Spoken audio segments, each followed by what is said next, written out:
Right, I'm going to start broadcasting in 5, 4, 3, 2, 1.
Hello, everybody. Thanks for joining. We'll start on at 1:30.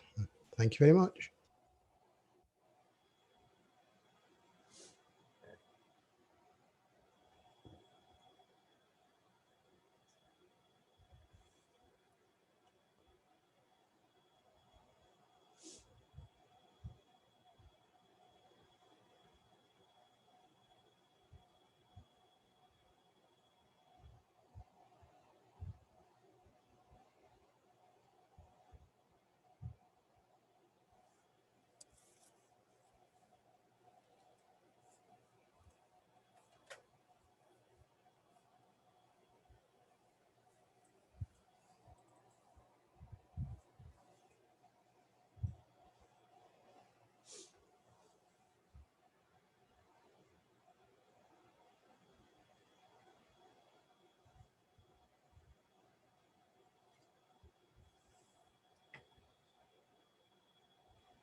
Hello, everyone.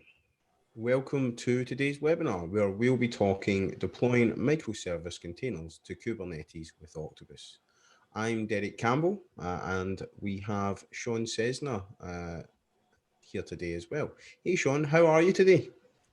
I'm doing pretty good. It's a little warm this morning, so I have the fan blowing on me to get me nice and cool. Nice, always nice. Believe it or not, it is actually quite nice in Scotland today. I'm going to go for a nice dog walk after today's webinar. Okay, so let's jump in. First, let's start with a little bit of housekeeping. You won't need to record anything today. Everything will be sent out in the next 24 to 48 hours. Along with the recording, we're going to be including some blogs, the slide deck, and so forth. So that should go out tomorrow. So we're going to have a Q&A session today, where what will happen is at the end of today's webinar, we'll have a Q&A that we'll take the best questions and try and address them live. Along with that, we also have a few panelists today where they're going to be answering your webinars as you go. Okay, so let's jump in. What's on today's agenda? We're going to start by trying to talk about the problems that Kubernetes is actually solving. Then we'll jump in and talk about what is a microservice. And then we're going to talk about what is and why use a container. Then after that, it'll be what is Kubernetes and why use Kubernetes. And Sean is going to do a demo today on Octopus Shop. Sean, can you share a little bit about what you're going to be demoing today and what is Octopus Shop? Yeah, Octopus Shop is a .NET Core application that we use for demonstrations and just showing how things work. It consists of 4 major components, which is the web front end, a product service, a shopping cart service, and a database project to do our migrations for us. Awesome. Really looking forward to seeing that. And then at the end, we'll do some Q&A. Okay, so let's jump in. Let's talk about the problems that Kubernetes is solving. Traditionally, applications tended to come in a legacy, in a monolith. And monolith applications tend to be all self-contained. So like Sean was talking about the Octopus Shop, you can have a web front end, a shopping cart service, API, etc. That all actually came normally in a single application. And what this basically meant was it was really hard. It was massive. And what happened here is it led to long development and deployment times. Often you make a small change, you may add something to the API. What happens is you have to build the full solution. And along with that, you've got dependency hell. With that, you generally find that dependencies are as long as your arm. It's super inflexible and generally just pretty painful to work with, if I'm being honest. What this also meant was infrastructure costs were high. At the moment, you have to scale both horizontally and vertically with that monolith application. Whereas what you can do with Kubernetes and containers and microservices is scale each of those independently. And often what I found as well is in development, you would find that you would have team A working on feature A and team B working on feature B.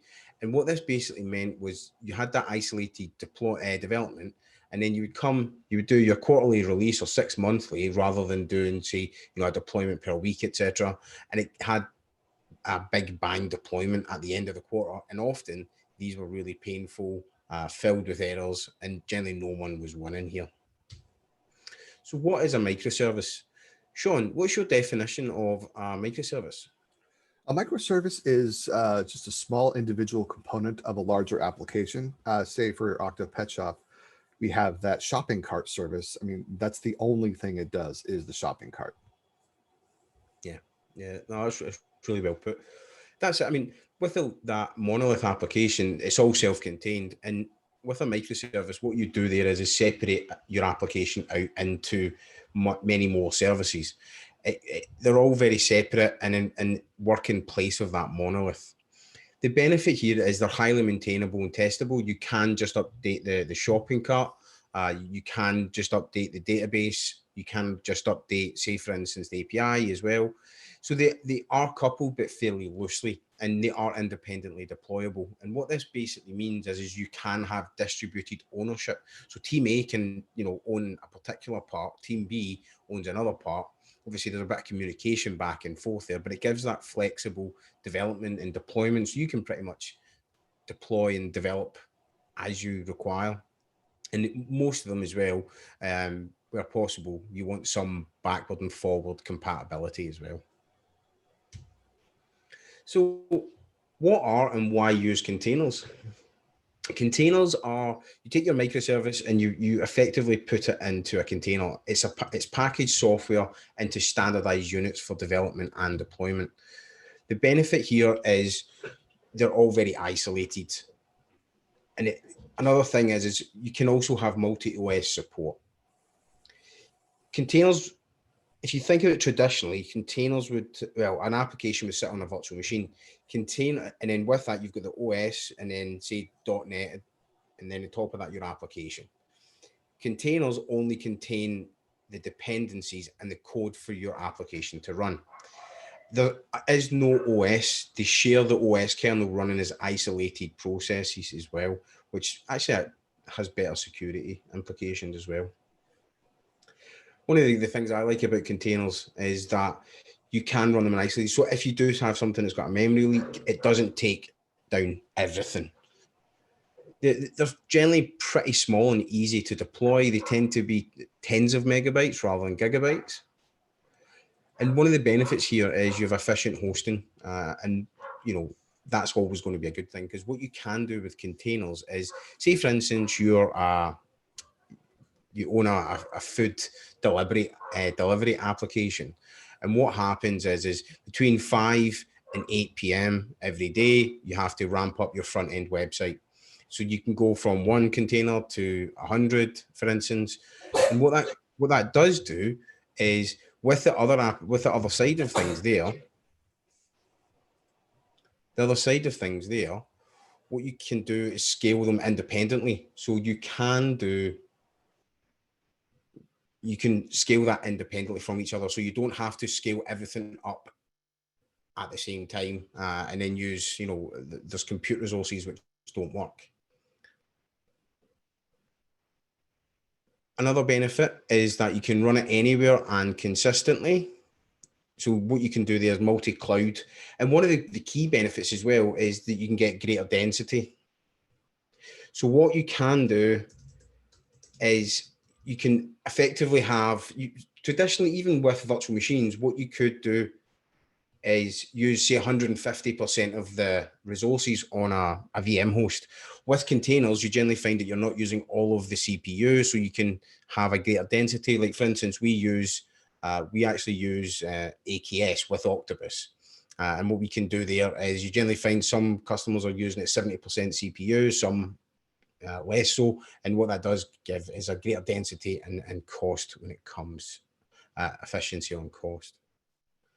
Okay, so this does kind of take me into the virtual machine architecture. What you would normally have is your infrastructure at the bottom. That's your hardware. That's your network stack. You've got your hypervisor, and then on top of that, you then got the guest operating system, and then the application sits on top of that. And with that, you can have many applications on the same virtual machine. The benefit with containers is you can take out the guest operating system. For instance, if you run something on Windows, how much can you really run on anything that's, less than 4 gig, 4 gig of memory, 100 gig in data. So if you think about it, if you scaled that up 400, say 100, that one node to 100 in a virtual machine architecture, that's a lot of data. So if you're going from 1 to 100 and you're using 100 gigabytes, that's what, 10 terabytes of data that you're using, and 400 gigabits of memory. So that's just something to factor in. And you can imagine the cost of that, the cost saving. So what you've got with the container architecture is you've still got the infrastructure layer. You still need that networking stack. You still need the hardware for it to run on. You also have the operating system. You have then Docker, which is your runtime. And then on top of that, you've just got the application. So you're only needing to run your software and your dependencies in your containerized apps. So that takes us into Kubernetes. What is Kubernetes? It's actually been about for longer than I thought. It's been around for the last 5 years, just over 5 years, and that's obviously the proper release. It has been around in beta for quite some time. It's a portable, extensible, open source platform for managing containerized workloads. It's also a self-healing orchestration platform. Who doesn't like that? What you can do is, with Kubernetes, is with orchestration, if one pod dies, you can just spin up another one. With Kubernetes, you run it in clustered mode. So one of the things just to factor in there is, if one of your nodes dies, which is how it works, think of it as like a VM host. If that dies, you can actually move the pod over, which is really great. You can run it on premise, Azure, GCP, AWS, private cloud, and you can actually run it on your machine locally as well. So Kubernetes works in a cluster, and in each cluster you have a node. It's a worker machine managed by the master. And what you find is pods run on nodes, and nodes can have many pods, and also clusters can have many nodes. So we do obviously love a lots there. So in each one as well, you run a kubelet, and the kubelet is the primary node. So what you have a primary, and then you'll have your secondary, but that's where the kubelet is responsible for communicating between master and nodes, and it runs at container runtime like Docker for pulling container images and running them. So it's a graphical representation of a node. So as you can see there, this is a kubelet that's responsible for your node processes. You've got a few different pods there. As you can see, each pod has a container. And what you'll find is if you look at the bigger picture, in that cluster, you also have multiple nodes. So you've probably saw that I mentioned that a pod. What is a pod? A pod is something that Kubernetes creates, and it includes resources such as shared volumes, networking such as the cluster IP, container information such as image version, ports to use, etc. Pods are effectively a logical host and contain more than one container. So say, for instance, you have a container that has a database, you can put that in there. You can have a container with your application. You can have another container for another service as well. And what that does is it includes apps and data containers in a single pod. So what you're doing there is, say, for instance, traditionally, if you had it as a virtual machine, it's a bit like installing app A, app B, and say, for instance, a database. But what it does do is it takes away the operating system aspect. It does share the same IP port space and are co-located and co-scheduled. And what that means is, say, for instance, you have two different web apps. You will need to run something on a different port, but Sean will show you a bit more on that later. But effectively, pods are the atomic unit on the Kubernetes platform. Okay, so this is another graphical representation of what is a pod. So you can start over on the left-hand side, very straightforward. You've got a single container. You've got a one-to-one relationship there from containers to pod. As you go, they do get a little bit more complicated. You can add in some storage. Then pod 3 is another container, and then pod 4 has 3 separate containerized applications. They can be in varying sizes as well, and then some volumes as well. So why would you use Kubernetes? Why wouldn't you really? Everybody's going on about it. It's the hottest thing in technology, I think, at the moment. It's fault tolerant, which is great. Obviously it's very modular, so you can, use as required. It really gives you easy orchestration, scaling, and elasticity. One of the main benefits is it's vendor agnostic, which means it's multi-cloud. You can run it in a higher density, which means it's great for software as a service. I will talk about that in a little bit, because we use Octopus, AKS, and Terraform predominantly for Octopus Cloud. Another key bits here is you've got rolling updates. You've got zero downtime deployment. So think about it as like blue-green, for instance. You can switch. You can say, for instance, you have container version 1.0, you want to deploy 1.1, you spin that up, and then you switch it around at the load balancer level. So why would you use Octopus for Kubernetes?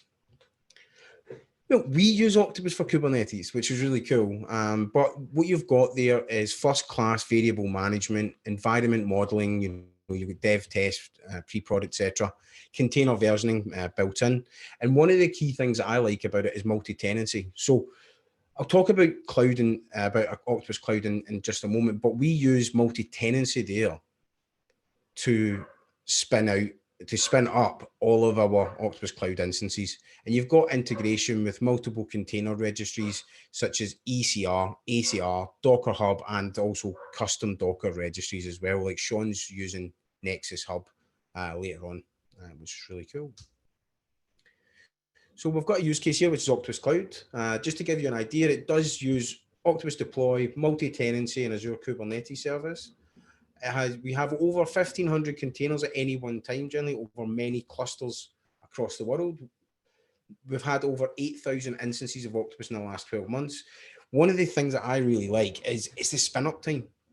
One of the, when you think about it, see, we did used to have it on AWS RDS.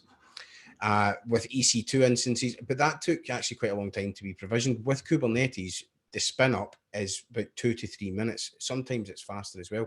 By all means, test it out. If you are interested in Octopus Cloud, you can go to octopus.com and then sign up for a free instance. We give actually free instances to anyone who signs up with up to 10 deployment targets. One of the cool things is we are actually on 3 regions, so that's, and we do have more coming as well. We have a region in Australia, we have a region in Europe where I am, and we also have a US region as well.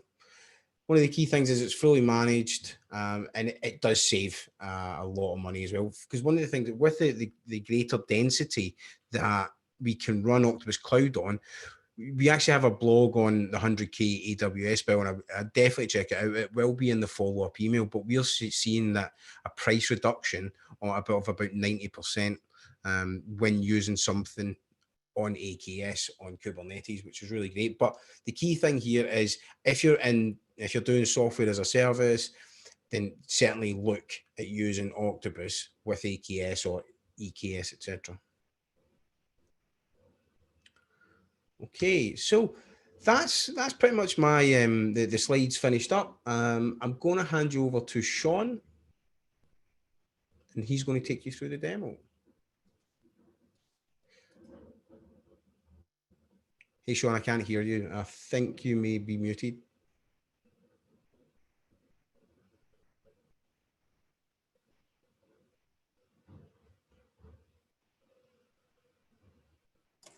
Yes, I was. Sorry about that. I'm still a bit of a Zoom noob. I screwed that up, so my apologies.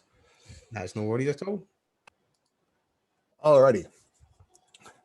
So thank you very much, Derek. That was an awesome primer into Kubernetes. As you can tell, Kubernetes is a really dense subject. There's a lot to it. I wanted to explain a little bit about how this demo is going to go. It's going to be different than our traditional 101s, especially the getting started, where we typically go through the process of setting up the project, setting up the targets, and setting up the environments as well. I've already gone ahead and created the project environments as well as some project variables, so we don't have to waste time typing all of those in. I wanted to talk briefly about a Kubernetes target in Octopus deploy. The traditional sense of an Octopus deploy target is a tentacle that's installed on like a virtual machine or a physical machine somewhere that you deploy to. With Kubernetes, you don't install the tentacle on anything. In fact, you actually just interact with the Kubernetes API. So essentially, you're only providing instructions. So for this demonstration, I did create a Kubernetes target in AKS for us already, and I did that with a runbook that I'll just briefly walk you through. So I called it create K8 cluster. And the first thing that it does is it creates a resource group. And I do that mostly to keep things nice and tidy for all the resources created for this demonstration, so that when I go to delete the resources, I just delete the resource group and it takes care of everything for me. I don't have any leftover components that I might accidentally be paying for. Then I get the Kubernetes version. The Kubernetes version can vary by region. So I wrote a little script to go out and query the supported versions of Kubernetes in the region that I'm in, grab the highest version, and then stuff that into an Octopus output variable. The next step is to use an ARM template. Now, Azure has done a fantastic job in that you could go to the portal, you could start to design the resource or resources that you want, and then before actually creating them, you have the ability to download the ARM template. So you can do this automatically using automation. And that's what I've done. I've just put in a couple of variables, and here's that Kubernetes output variable that I showed you. And we can touch on the ARM template later. I was going to try to quickly go through this. Lastly, we have a step template that one of our colleagues created to register the cluster to the instance. And that was because we've done a lot of these and we kept copying and pasting code. So they had the forethought to put that into a step template just to make it easier. All right. So now that we've shown you, oh, one thing I wanted to mention, On our samples instance, which is where I'm at right now, we do have a ton of different runbook examples that you can see how to use them. So I'd recommend going to check that out as well. So let's define our process.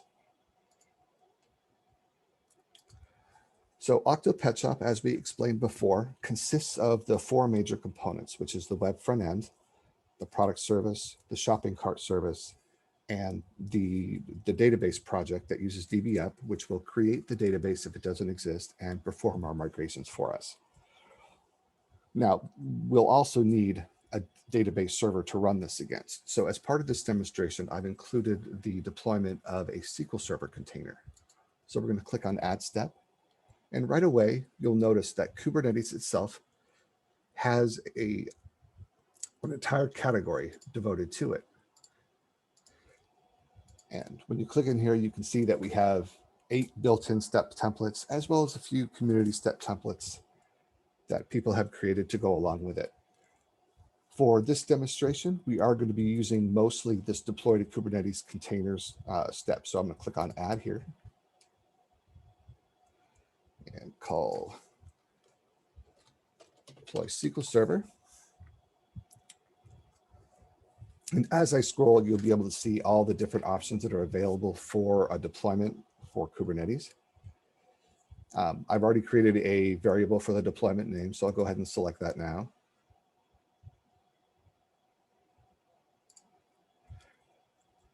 For the most part, I'm going to leave a lot of this as default because this is just a demonstration. I'm going to show you exactly what could be done. So I'm just going to have one. I don't need multiple SQL servers at this point. Normally, when you create a database server, you would create a persistent volume to go along with it. For this demonstration, we're not really going to worry about persisting data if the container is destroyed. So we're not going to create a persistent volume or a persistent volume claim. But I am going to go ahead and select the container. Give this a name. And for this container, I'm going to be pulling from Docker Hub. So I'm going to search for the image I want to use. And here it is, the SQL Server for Linux. I need to expose a container port so that we can use it. So we'll call it SQL Server port.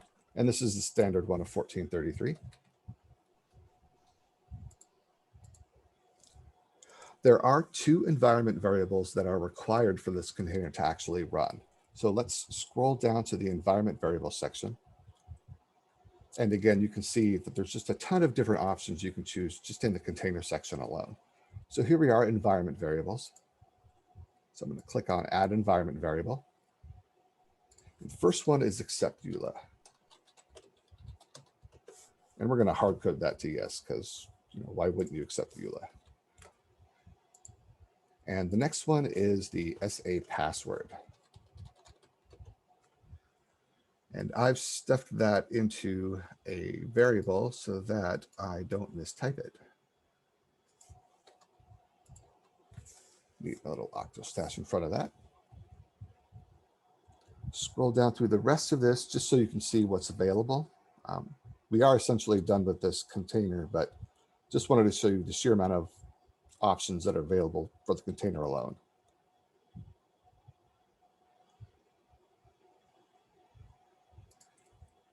Okay. Along with this container, we do need a cluster IP service to go along with it so that other pods can talk to it. So we're going to scroll down to the service section of this form.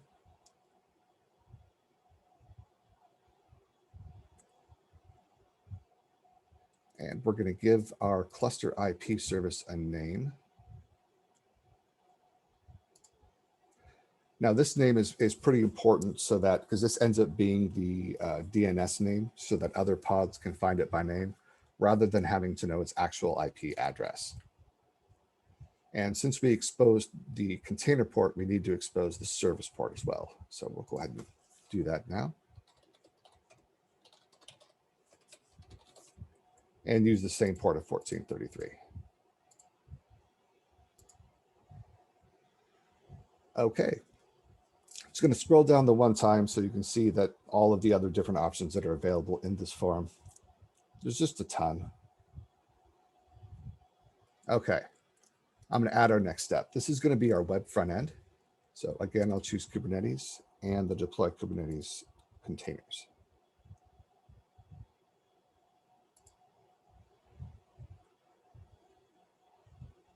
Call that deploy web.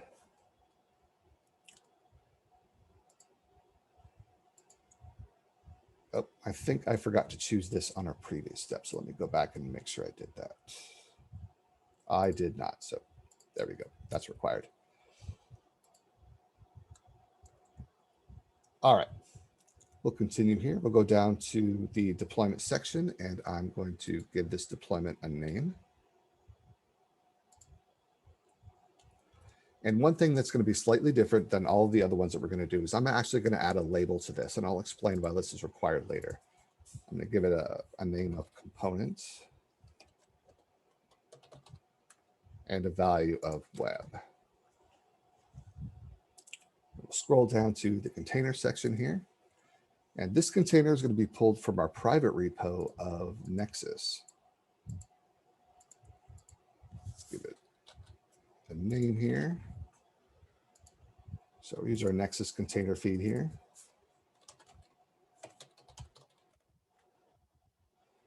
And select our web container.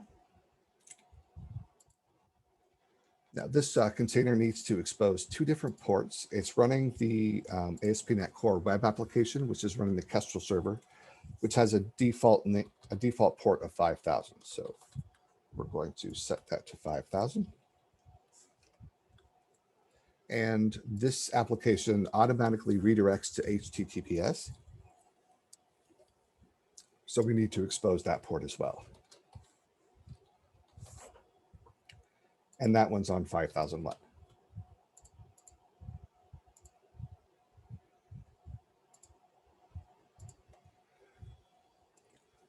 The web front end does need to know the URLs to the two services that we're going to be adding in a minute. So we need to add a couple of environment variables for this.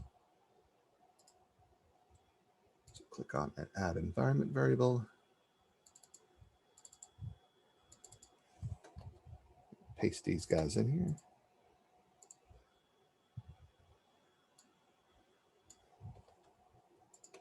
So there's the product service. And then we also need the shopping cart service as well.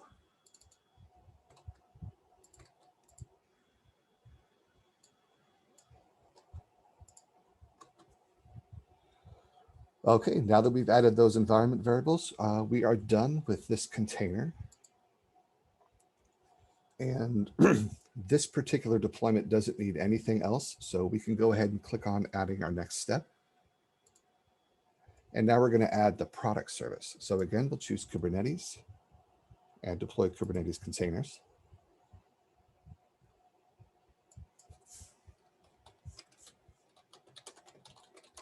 So this will be the product service. Choose our same role. Give this deployment a name. And now we're going to add the container.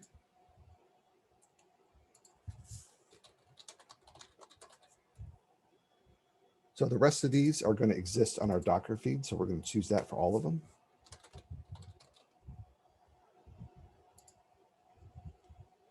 This has one port it needs to expose, which is an HTTP port. And it's configured to run on 5011.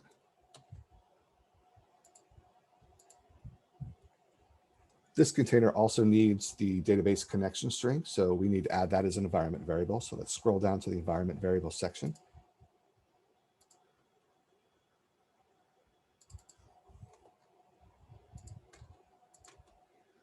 Add the name and its variable that I've defined inside of our project variables. Okay, we are done with the container. This one does need a cluster IP service, so it can be found. So let's scroll down to the service section.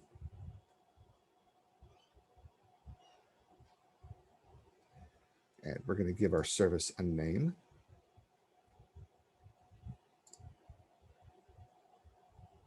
And expose that same port that we did for the container.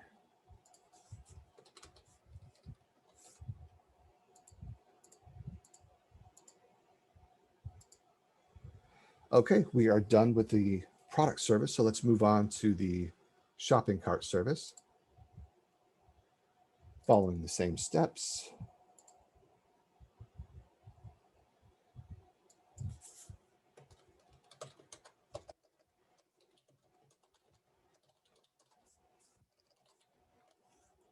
Choose the same role. And we're going to give this deployment a name as well.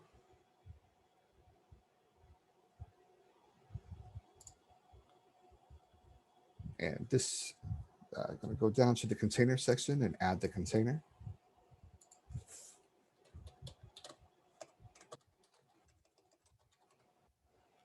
Choose our Nexus feed, search for our container.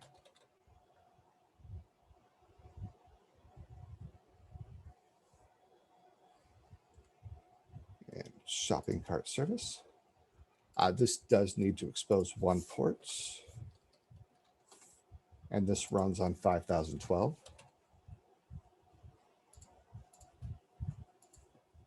And just like the other service, it needs to be able to connect to the database. So we need to define one environment variable for that. I think I still have the value in my clipboard there. Okay, so we're done with the container. Just like the other service, we do need to have a cluster IP service so that it can be talked to. So let's scroll down to the service section.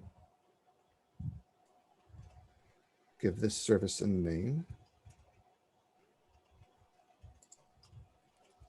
And then also expose the same port we did. So that's the HTTP ports.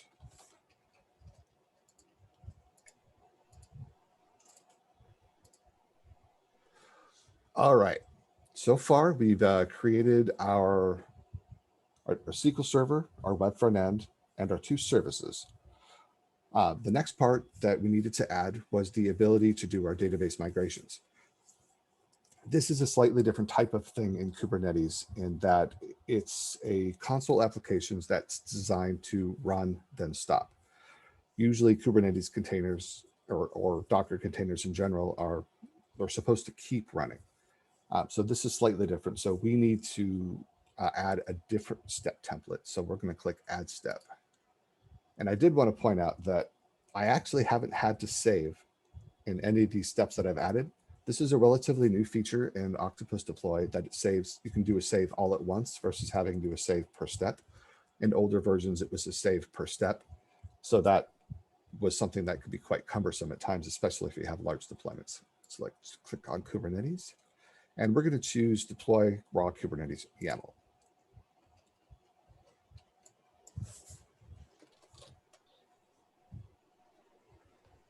Okay, call that DB up. And within this step template, you have two different ways that you can supply the YAML. You can actually have it within the step itself or defined inside of a package. We're going to add this to the step itself. And I'm going to go ahead and paste in the YAML that's required for this. As you can see, it's a kind of job, and that is designed to run, then stop, and Kubernetes knows that. We've defined where to find it from our Nexus feed, as well as given it the connection string that's required. So we are done with this. Now, the one thing we haven't done is given the ability for the internet to talk to our web front end. Now, there are two ways that you could do this. You could do this with an ingress controller or a load balancer. For this demonstration, we are going to use a load balancer. So I'm going to click on Add Step again, Kubernetes. And since I'm not deploying a container, I don't need to use this, but I can use this deploy Kubernetes service resource. So if I click on Add here, deploy load balancer, and choose our same role. I didn't give this one a variable, so we'll just call this web load balancer.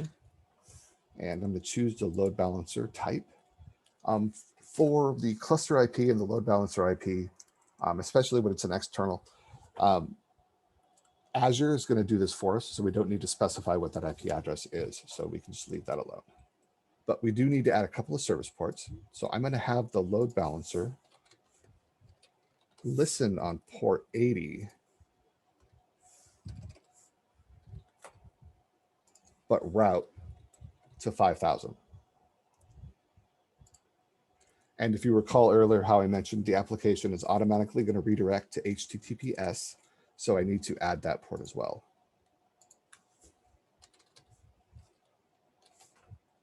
And that was on 5001, and we're just going to leave it at 5001. All right, our deployment, oh, forgot one thing. We do need to tell the load balancer what pod to connect to.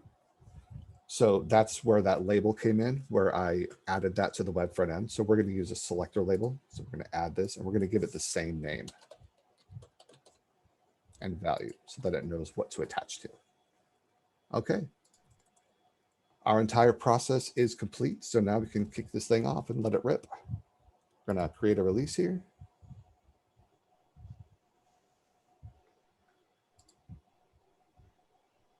And deploy to development. So that was actually relatively simple. What did you think, Derek? Well, that was, considering how complex Kubernetes is to learn, I thought that was really great. Because one of the things that gets me about Kubernetes is it has so many layers. It's a bit of a layer cake, Sean, I think. And I think what you have just shown there is really good in that it kind of really helps cut through that cake of, obviously the layer cake and get there much, much quicker. Yeah, I like your play on words there, Derek. Layers. But yeah, it does definitely seem to make Kubernetes much more, much simpler. Because that's the thing is it's great. Kubernetes is a fantastic platform, but it is quite, I think you said earlier on, it's quite dense. And it is, to be honest, it's funny though, because I don't think it's massively different when you get, you still need a virtual machine, etc. To run this on. It's just obviously the abstraction of the operating system is at the node level. Yeah, and when you talk about virtual machines and whatnot, let's go take a look at what was actually created for us in the Azure portal. So as I explained before, I create a resource group for this, and it's aptly named Webinar Case Octopus. If I click into this, I only see one resource. I see a Kubernetes service, and that's it. And if you're familiar with Kubernetes, you know that there's a bunch of other things that run Kubernetes, the different VMs and whatnot. So when I was looking at this, I was wondering where all those things actually went. And that's when I noticed that there was this other resource group that I didn't create. And when I click into this, I find all those other things that Azure just creates for you. And that's one of the really cool things about that managed service is that you don't have to know all that stuff in the background. It's going to create it for you. And it just makes it simple.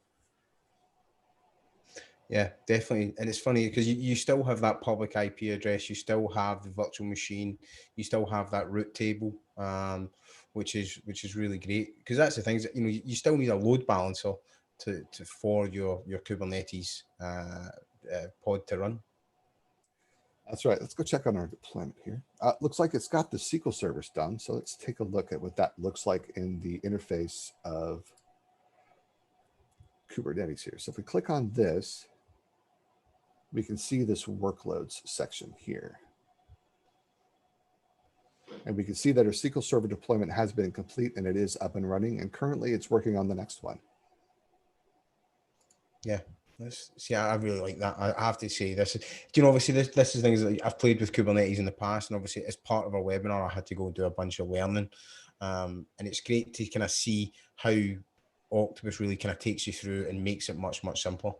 And the thing is, as well, is like obviously you can provision this, like you've done the provisioning of the infrastructure using ARM, which is Azure Resource Manager templates using an Octopus run book as well. So not only can you spin up deploy the application, but you're also spinning up the actual infrastructure for it as well. And it's super fast because I think we've done this in the past, and you're roughly talking about 6 minutes to deploy the infrastructure, and then also about another 6 minutes to deploy the application. So you're looking at 12 minutes to actually take you through to deploy the infrastructure, then the application. And it's not just a straightforward application either. What you can, with that, you're also doing you're doing that SQL database, you're doing the web front end, you've got the product service, you've then got the shopping cart, and then lastly, the database as well. So, it's not just a web app and a database, it's fairly complex. Yeah, and I mean, if you really want to, if you're new to Kubernetes, I would definitely recommend taking courses on like Udemy or Pluralsight. I personally took the one on Udemy, and it definitely demystified how all of this works. Containers, I wouldn't say I'm an expert in the subject, but at least I have a much, much, much better understanding of how it works and how it fits together. Yeah, I think there's lots of really great. I think there's a lot of really great resources out there like that. Like you're saying about Pluralsight, there's Skylines Academy.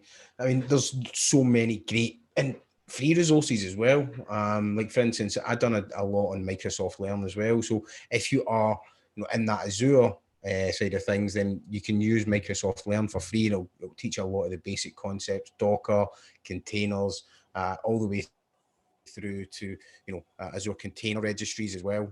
So there's lots of really great resources out there for free and paid for as well. You've done some on AWS as well, haven't you? I've done some things on AWS. I've found that the permissions on AWS are a bit trickier to work with and getting something to work well. So I've mostly used Azure or a local instance for my Kubernetes playing around. Yeah, because with Azure, this is all happening with a service principle, isn't it? It is. Excellent. Yeah, I have to say, because obviously you can get very granular with that. I have to say it does tend to make things pretty straightforward. It looks like it's getting pretty close to being done. So if we pop back over to Azure and do a refresh on our services, we can see all the different workloads that were being deployed. The one thing that you're not going to see in this specific interface is that DBF job. That's mostly because it's not a workload in the traditional sense. It's just a job, and this is exposing deployments. Let's pop back over here. See. Oh, we have a failure. The demo gods were not kind to me today. Let's see if I can figure out what happened here. Did I forget to? I forgot to add the role. That'll do it. That'll do it. We've all been there before. So we are going to create a new release. And we're not going to deploy the entire thing. We just need to deploy these last two steps. Yeah, it's really great. I like that about Octopus is you don't have to deploy everything all the time. So there's good management there. But obviously one of the things you can't, obviously with Sean showing this, you can't redeploy version 0.01 again because unfortunately it snapshots it. So that's just something to factor in when you're, sometimes you get it. Sometimes you actually get like a timeout or a problem with the API as well. So, yeah. Unfortunately, but the one thing that you can do is if you make changes to variables, you do have the ability to update the variables on an existing snapshot, and you can redeploy that one if that was all that was done. There we go. So we've just got the load balancer to go. I remember when this used to take 3 months, Sean, and it's and you're doing it in 12 minutes. Yep, maybe 13 minutes with my Staffo. Yeah. So if we click on our services, we can see all the different services that were deployed.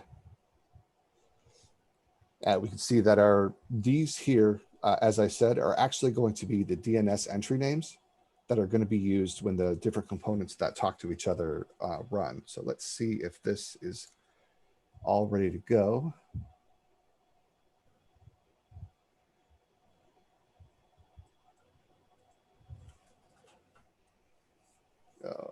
hate staring at loading. So did you learn anything new here, Derek? I think, yeah, definitely. I think I've probably learned more, obviously, over the time that we've spent together both doing it. But I think there's a lot of really great stuff here. I think this will really help out, and I really like in the Azure portal where it shows you the port mapping. So you've got like port 80 to so obviously your local ports, and obviously you're doing NAT in there as well. Yeah, absolutely. Let's give this one more try before we. Oh, here we go. We can see that it's already redirected us to port 5001. It is using a self-signed certificate. So this is normal. This is just for demonstration purposes. And here we go. We have Octopus deployed in Kubernetes. Awesome. That's really great. Thank you very much, Sean, for that. That was and obviously one of the things I just want to point out is we'll send over all these resources that Sean has been using today. So we'll actually you can log on and download the containers for each of those, and then use this video to actually run through and do it yourself in Octopus. Okay, so it's Q&A time. Let's say we've got oh, this one's a really good one. Here goes. There's quite a bit to it, Sean. Any thoughts on what a developer's individual setup should look like? E.g., would you recommend using Kubernetes locally? If so, how to avoid duplicating all the Octopus process steps you just manually created? Seems what would be useful is the underlying YAML for those Octopus deploy steps to be stored in Git, along with the source code, and also used by developers locally. There's quite a bit to that one. There is quite a bit to that one. And with, I see your point. I'm going to actually pop back over to my screen real quick and show you something that I didn't show you during. So if we go back to process here, when using this container step, we do have the ability to go and see the YAML that was created for each of these different sections. So this was the deployment section. And also we do have the service section. We can do the same thing here. We can see how that was created. So if you did use this form and you instead wanted to use the YAML, you could just copy and paste those. And instead of using this step template, you could use that deploy YAML step template, have all of those YAML files in a package and do it that way. And say, use this file in a package. Yeah, that's awesome. Can you source control this as well? Can you config as code is coming. It's on our roadmap. It's up the top of the hill, so not quite yet. But you could source control if you just had just the YAML and decided to use the YAML approach. You could, yes. Yeah, I think that's really good. And obviously, you can use Minikube locally on your development workstation, but along with that as well, you can also use cloud providers as well. Like quite often what I see, Sean, is when people are developing on Kubernetes, you'll likely still want something in AKS that you can spin up each day, deploy your source code to, test it. But Minikube is also something that you can install locally using Homebrew if you're on a Mac or a Linux box, and then also with you can also install it via Chocolatey as well. Yeah, there's also Docker for desktop that can run Kubernetes. Yeah, that also helps with local development. Yeah, that's always a good question because it's you with the development side of things, you kind of want it to be as close to production as you possibly can. Oh, absolutely. So yeah, I think we've answered that one. That was really good. Got another one in the demo. When deploying version 0.2, will the version 0.1 containers be removed? If so, does that happen on a step-by-step basis in the Octopus process? If you wanted to deploy all version 0.2 components and then stop health check and have rollback option before moving to the new version. So yeah, that's quite a question. Obviously, I think with that, it doesn't automatically remove any containers. It would only redeploy the new version of the containers. Would that be correct? With the 0.2, when I deselected all of those other steps, it didn't run any of those other ones. So Depending on the options that you chose, you could have the rolling deployment type or the recreate option on those within this step template. So it didn't do anything with them at all. It just focused on the 2 steps that I had remaining.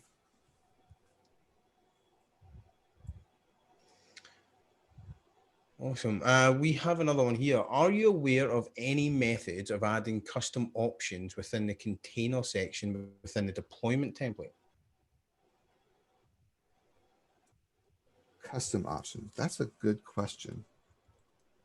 Let's see here.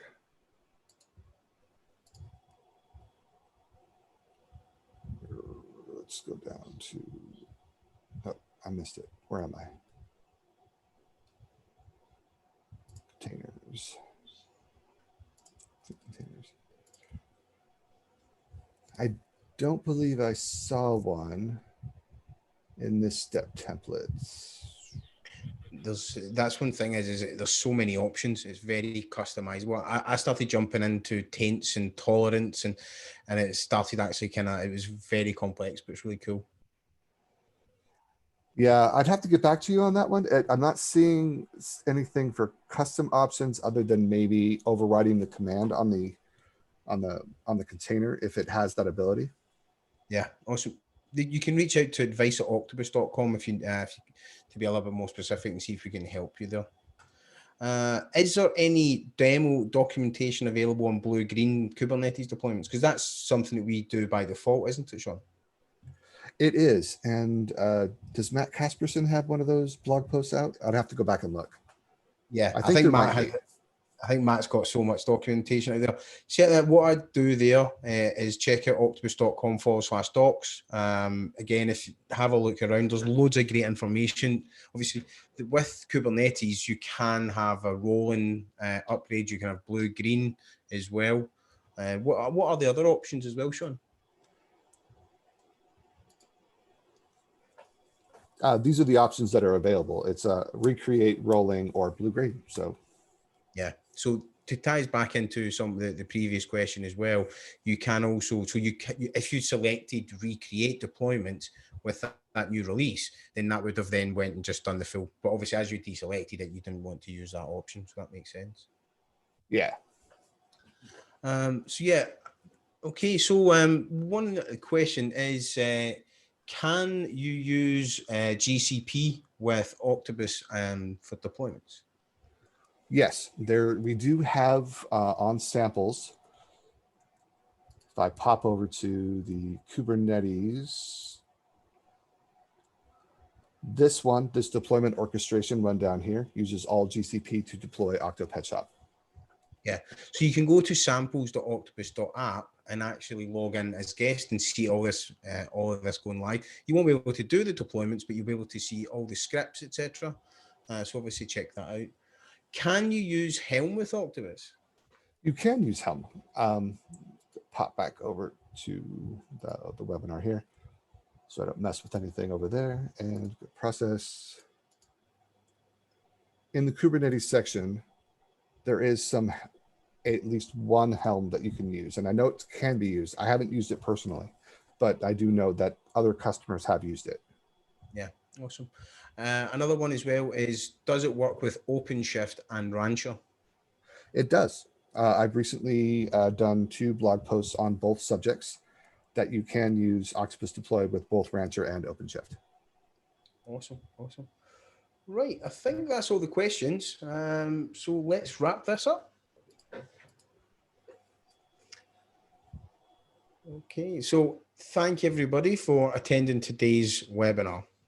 I hope you learned something. Just one of the things to be aware of, we do have some test drive virtual machines. So if you go to octopus.com/test drive, there are virtual machines that you can download and just get running straight away. One of the things just to be aware of is on the 2nd of September, we've got another webinar on Octopus 101, server provisioning in AWS with CloudFormation and Runbook automation by Adam Close and Michael Levan. And then on the 16th of September, I'll be back with Raygun.io talking about empowering your development team with real user monitoring and automated deployments. We do have a short feedback survey that will open at the end of today's webinar. We would love it if you could take just a couple of minutes to complete that. It really helps us plan future webinars as well. Sean, I thought your demo was fantastic. I really enjoyed it. And everyone else, have a great day, and we'll see you in a couple of weeks.